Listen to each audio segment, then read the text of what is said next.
দেশের প্রধান তিনটি রাজনৈতিক দলের সঙ্গে শনিবার বৈঠক করেন অন্তর্বর্তী সরকারের প্রধান উপদেষ্টা ডক্টর মোহাম্মদ ইউনূস।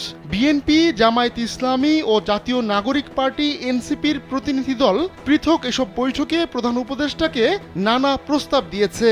এরই ধারাবাহিকতায় এবার রোববার সন্ধ্যায় ৮টি রাজনৈতিক দল ও সংগঠনের শীর্ষ নেতাদের সঙ্গে সর্বদলীয় বৈঠকে বসবেন সরকার প্রধান। এজন্য ওই দলগুলোকে আমন্ত্রণও জানানো হয়েছে। রোববার সন্ধ্যায় প্রধান উপদেষ্টার সরকারি বাসভবন ও কার্যালয় যমুনায় এই বৈঠক অনুষ্ঠিত হবে। বৈঠকে অংশ নেবে হেফাজত ইসলাম বাংলাদেশ, ইসলামী আন্দোলন বাংলাদেশ, গণ অধিকার পরিষদ, বাংলাদেশ খেলাফত মজলিস।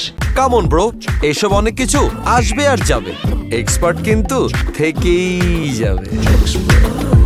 আমার বাংলাদেশ পার্টি বা এবি পার্টি, জমিয়তে উলামায়ে ইসলাম, খেলাফত মজলিস ও নেজাম ইসলামী পার্টি। জানা গেছে অন্তর্বর্তী সরকারের কাঠামো, আসন্ন নির্বাচন এবং শেখ হাসিনার শাসনামলে স্বৈরতন্ত্রের সঙ্গে যুক্ত ব্যক্তিদের বিচারের পরিকল্পনা বৈঠকে মূল আলোচ্য বিষয় হিসেবে থাকবে। এসব বিষয়ে রাজনৈতিক নেতারা তাদের মতামত ও পরামর্শ দেবেন।